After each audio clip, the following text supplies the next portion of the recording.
Bonjour à tous, merci de regarder François. Mercredi 22 mars dernier, 7 personnes ont été interpellées par la DGSI, les services de renseignement français. Parmi eux, 2 personnes que nous avons reçues plusieurs fois sur François, dont l'avocate Virginie Dero-Jorecchia, mais aussi Sylvain Baron, gilet jaune et écrivain, que on vous avait reçu. Bonjour Sylvain. Bonjour. On vous avait reçu en juin dernier pour parler de votre livre Révolte. Aujourd'hui, donc, vous sortez de cette garde à vue et vous avez souhaité venir témoigner sur notre journal et merci de vous être déplacé. Merci. Bon, que vous reproche-t-on après, donc vous êtes sorti au bout de 60 heures de garde à vue, pas de charge a priori, vous allez nous expliquer. On vous prêtait des liens avec alors, les médias de masse, on dit l'ultra-droite. Est-ce que vous pouvez nous résumer la situation ? Bon, je vais déjà commencer par le point de départ. Mardi à 6 h du matin, nous sommes réveillés, moi et ma compagne, par la porte qui tambourine et on sonne comme des dingues. Nous, on se dit qu'est-ce qui se passe, il y a le feu. Voilà, on s'habille en vitesse, on ouvre. Et là, 5 personnes débarquent et me repoussent en arrière, me menottent, me signifient « Monsieur, nous sommes la DGSI ». Nous vous mettons en garde à vue dès maintenant dans le cadre d'une commission rogatoire sur une association de malfaiteurs dans le cadre d'une organisation terroriste. Bon, ça fait un peu beaucoup à digérer. C'est ce qu'on a vu sur les autres médias. On dit association de malfaiteurs, les liens avec Rémi Daillé, donc pour rappeler, c'était quelqu'un qui avait appelé à l'insurrection. Voilà. Alors, pour être cash, pour être très rapide, est-ce que vous avez des liens avec Rémi Daillé ? Aucun. Donc c'est ce que je vais expliquer plus tard dans les bureaux de la DGSI durant 60 heures où on va avoir beaucoup d'auditions. Le but du jeu, en fait, c'est qu'ils ont arrêté cette personne, mais il y a eu beaucoup plus de personnes qui sont dans leur enquête. 14 personnes voilà, en tout et puis dans moi, le l'enquête. nombre de visages qui m'ont fait défiler avec des photos, etc., pour savoir si je connaissais ces gens. En fait, il y a beaucoup de gens sur lesquels ils investiguent. Leur but à eux, c'est par rapport à des faits des faits criminels qui sont effectivement déroulés par un petit nombre de personnes qui étaient des aficionados de Rémi Daillé. Ils veulent savoir si c'est une réelle organisation terroriste structurée. Et donc, tous les gens qui étaient plus ou moins en lien, qui ont été en lien plus ou moins suivis avec cette personne ou les gens qui le suivaient, tout simplement, ils voulaient savoir si c'était réellement des gens qui étaient proactifs, qui étaient très impliqués dans des faits criminels ou pas. Donc, ils n'ont pas cherché à savoir si... En fait, le but du jeu, je pense, de cette garde à vue, c'était d'abord de couper les liens entre toutes les personnes éventuelles, qu'on ne se contacte pas si jamais on se connaissait. Donc vous, que voyez la DGSI ? Vous êtes sur beaucoup de manifestations, vous avez été impliqué sur beaucoup d'actes des Gilets jaunes, vous gériez un petit live Facebook que vous entreteniez régulièrement, et voilà, vous avez sorti ce livre Révolte l'année dernière ou il y a 1 an et demi. Alors moi, en bon activiste, je fais le boulot d'activiste qui consiste à aller voir tous les réseaux de révolte de façon générale, tous les réseaux dissidents, indépendamment de leur idéologie, indépendamment même de leur méthodologie, et prendre attache, même y compris avec des gens qui ne m'apprécient pas et que je n'apprécie pas spécialement, ou je ne suis pas forcément d'accord avec eux sur beaucoup de choses, que ce soit sur le plan opérationnel ou idéologique. Il y a par exemple, je suis pas très apprécié par les antifas, ça m'empêche pas de connaître quelques antifas avec qui je discute. Et c'est pareil partout. Par rapport au réseau Daillé, donc au moment où ce type apparaît sur la toile, c'est un très bon communicant, il est très éloquent. Il a des idées subversives et parfois un peu complotistes sur certains sujets, mais en tout cas, il tape aussi dans le mille sur d'autres. Et effectivement, il y a des gens plus ou moins crédules ou plus ou moins exaltés qui vont vouloir le suivre et qui vont vouloir tenter de faire quelque chose avec lui, puisqu'il appelait à l'insurrection et il se mettait en mode sauveur, c'est moi qui vais vous chaperonner, je vais vous aiguiller, etc. On va faire une organisation, on va tout renverser. Bon, le résultat des courses, parce que moi c'est après la garde à vue que j'ai vu exactement qu'est-ce qu'il voulait faire. Ce qu'il préconisait pour renverser le gouvernement, déjà je ne sais pas comment des gens ont pu croire que ça pouvait marcher, c'était de faire péter des antennes 5G, des centres vaccinaux, et puis là où il est tombé, c'est pour une affaire d'enlèvement d'une petite Mia par rapport à une sombre histoire avec la SZ2. Enfin, c'est une histoire familiale, personnelle, qui n'est pas nature à troubler l'ordre politique, à remettre en question le régime politique, ni même faire péter une antenne 5G ou faire péter un centre vaccinal. Je ne vois pas en quoi ça peut retourner un gouvernement, comment ça peut le renverser. C'est pas du tout efficient, outre le fait que c'est complètement criminel. Donc, il y a quelques personnes, malheureusement, qui se sont laissées avoir, qui ont malheureusement... Donc, il y a eu l'affaire Mia. Il y a eu d'autres choses, apparemment, qui font que la DGSI s'y intéresse. Et ce qu'ils voulaient savoir, c'est à quel degré chacun pouvait être impliqué, dont moi, puisque j'avais rencontré dans le cadre d'un déjeuner 10 personnes de ce réseau d'Aillé, et j'avais vu 2-3 fois une autre personne qui était aussi impliquée dans ces réseaux-là, mais absolument pas parce que je partageais des points de vue, que je voulais m'impliquer dans leur truc, mais moi parce que je cherche du monde pour faire des manifs devant les médias, et qu'il faut avoir tous les réseaux. Donc je restais dans ma logique pacifique et légaliste, et de toute façon, cette histoire prouve encore une fois qu'il ne faut surtout pas céder aux sirènes de ceux qui vous appellent à faire des actions de sabotage ou des actions illégales.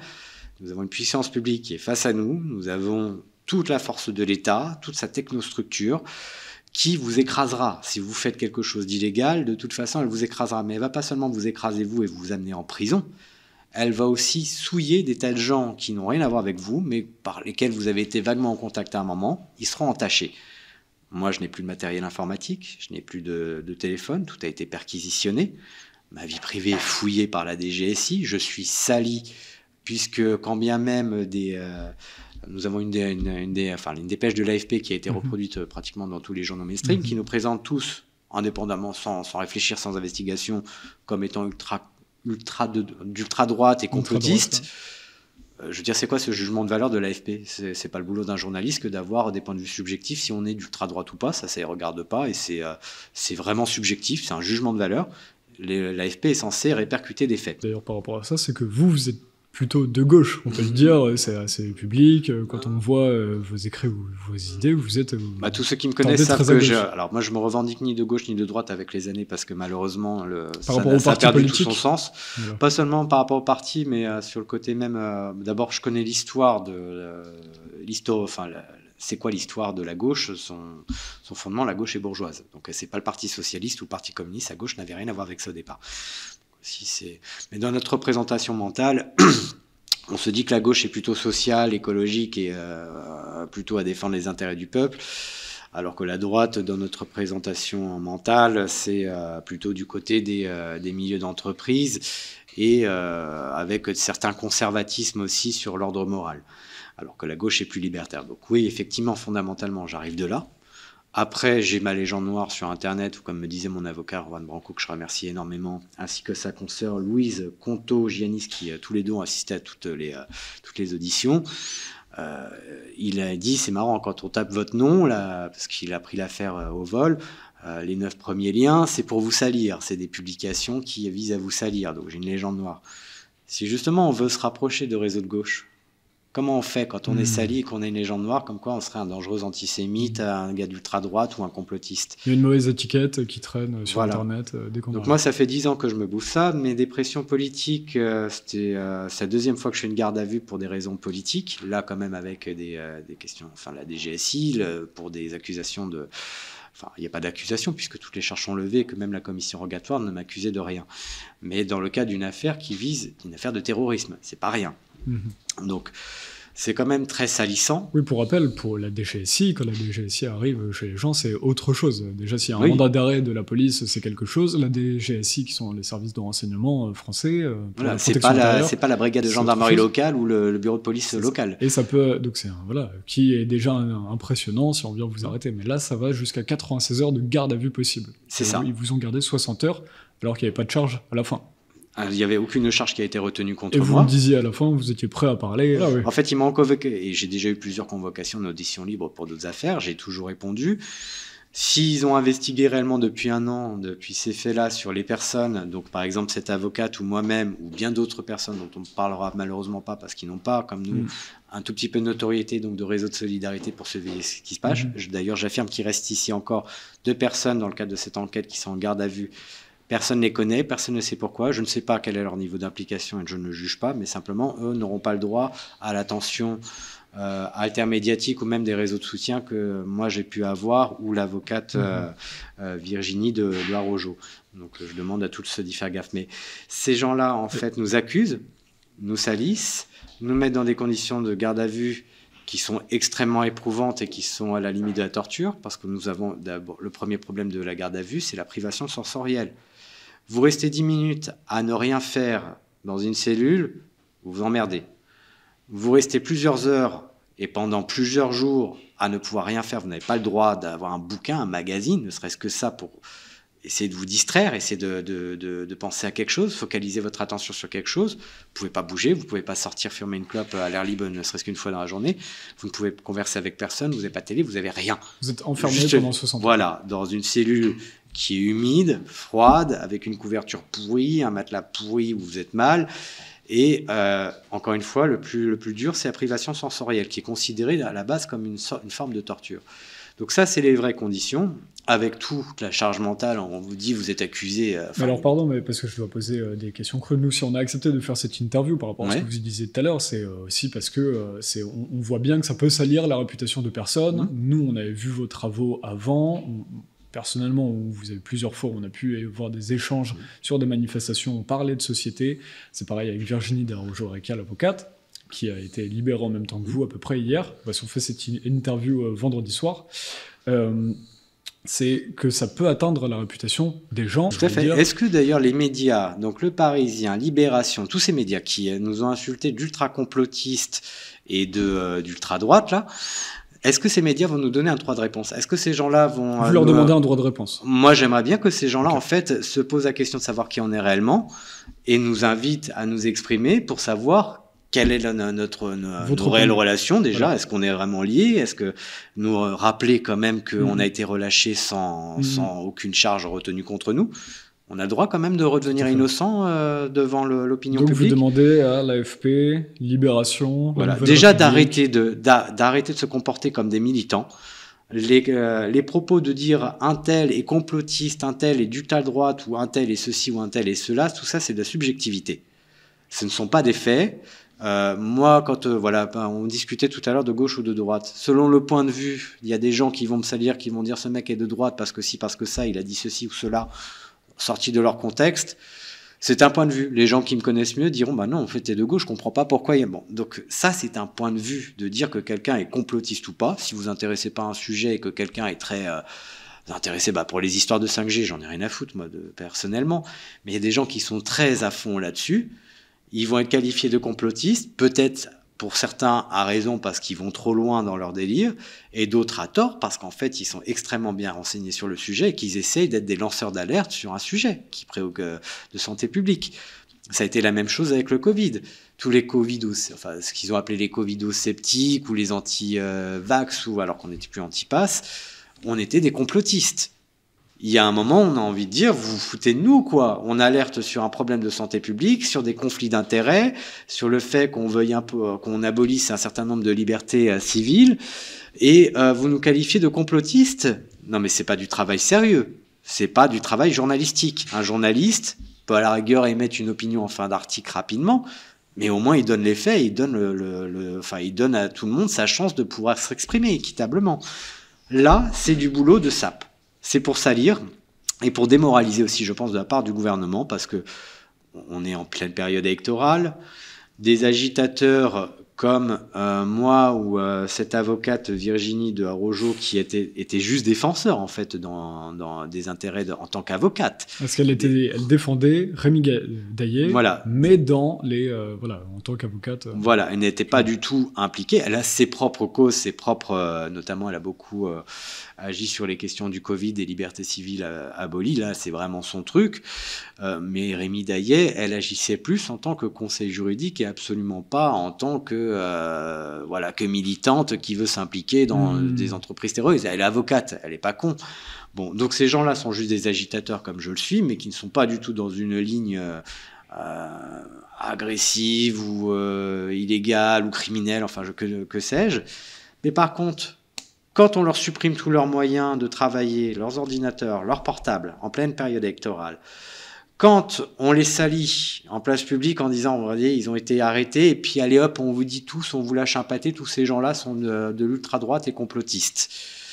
Ce qui nous porte préjudice, forcément, dans notre travail. Nous, on a besoin de lancer de l'alerte, de faire notre travail d'influence, mais pour qu'on soit écouté sur notre message. On n'a pas besoin d'être sali par des gens qui nous détestent et qui sont dans les médias. Et évidemment, sur le point de vue moral, je veux dire, quand vous subissez une arrestation de cet ordre par la DGSI et que soudain on vous mêle à une histoire sombre de terrorisme et c'est une pression morale. Vous dites ça y est, je vais me retrouver en prison. Comme on voit l'État se dégrader, l'État de droit se dégrader. On se dit pourquoi pas. Il y a déjà des innocents en prison, pourquoi je ne serais pas le prochain. Donc tout ça est fait en fait. À la fois, je dois être honnête. On m'a relâché avant la fin effective de la garde à vue, donc les policiers et le magistrat ont fait leur travail honnêtement, dans le sens ils investiguent, ils font ce qu'ils ont à faire et ils savent bien déterminer qui est réellement impliqué ou pas, mais n'empêche que le mal est fait. Le mal est fait et qu'ils n'étaient pas obligés d'en passer par une garde à vue pour des gens qui sont connus comme nous depuis des années, pour être dans un registre légal. C'était ma question tout à l'heure, pour revenir sur ce que vous nous présentiez sur cet événement. Est-ce que vous comprenez cette procédure-là? Ce que vous nous racontez, c'est que vous avez un repas, il y a 1 heure, 2 heures, vous êtes allé rencontrer des gens comme ça, parce qu'on rencontre des gens, peu importe son activité. Et c'était il y a 14 mois, et on vous arrête pour ça aujourd'hui. Et puis évidemment, en audition, on nous demande que la DGSI puisse faire ça pour la sécurité intérieure. Non, moi je comprends tout à fait que, y compris sur des réseaux politiques qui sont idéologisés, puis ce sont des religions. Toute idéologie, qu'elle soit politique ou confessionnelle, c'est une forme de religion. Donc il y aura toujours des gens qui seront plus fanatiques que d'autres et qui peuvent être poussés à la criminalité au nom de leurs convictions idéologiques. Donc que nous ayons des services de renseignement intérieur qui font le boulot de faire une veille, tout simplement, que ce soit sur des groupements qui peuvent devenir terroristes pour des motifs strictement religieux ou politiques, c'est normal, ça ne me dérange pas et je suis moi-même le premier à collaborer à donner des informations si je sais que quelque chose d'effectivement criminel s'est passé.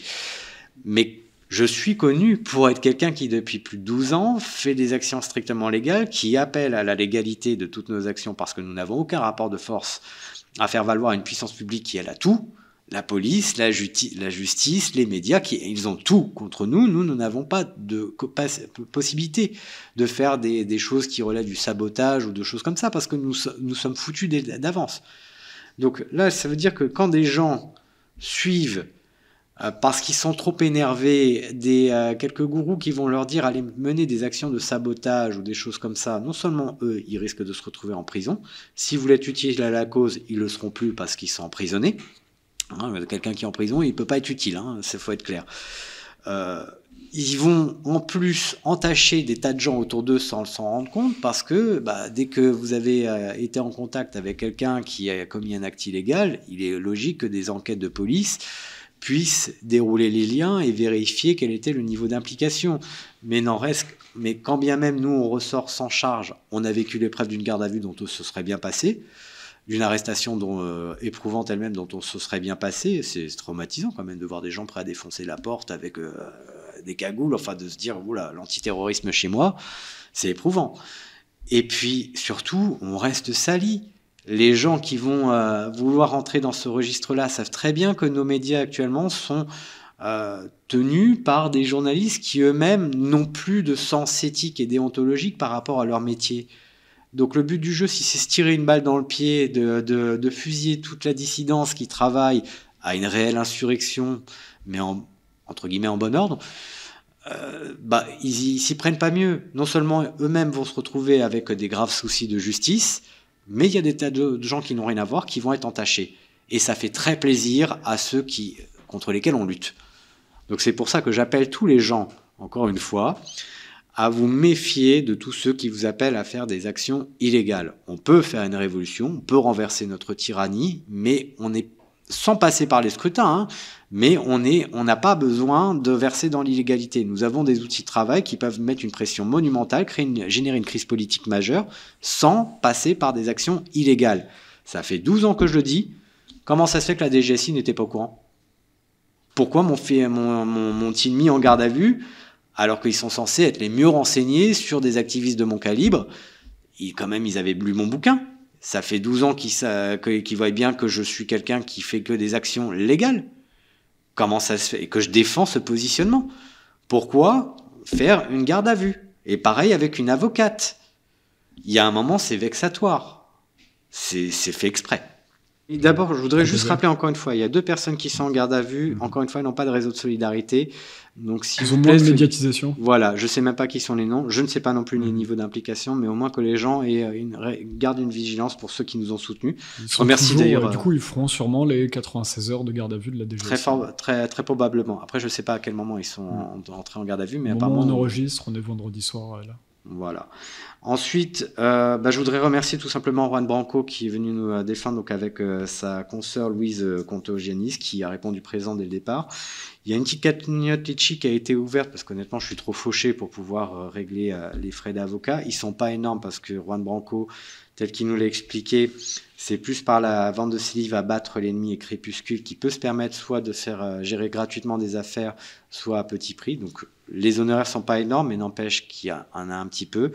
Si les gens pouvaient nous aider, on arrêtera la cagnotte Litchi dès qu'on sera en mesure de tout régler. J'appelle aussi à ce que les gens qui veulent vraiment se révolter, avoir des idées innovantes pour se révolter, achetez mon livre. Vous verrez qu'il y a d'autres façons de faire que pratiquer le sabotage. Et puis, la bataille continue. Le 9 avril prochain, nous sommes devant Le Monde à 13h30.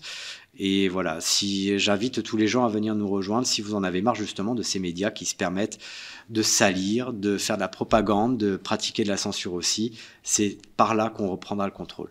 Ça fait des mois et des mois que vous manifestez devant les grands sièges des médias de masse, devant les sièges des médias de masse. Tout à fait. Et comme j'ai signifié à la DGSI, toujours régulièrement déclaré en préfecture, donc en quoi je suis quelqu'un qui va dans l'illégalité. Merci Sylvain Baron d'être venu. Merci beaucoup. À bientôt. Et vous pouvez partager cette interview sur vos réseaux et soutenir François sur françois.fr/soutien. À bientôt. Merci Sylvain. Merci.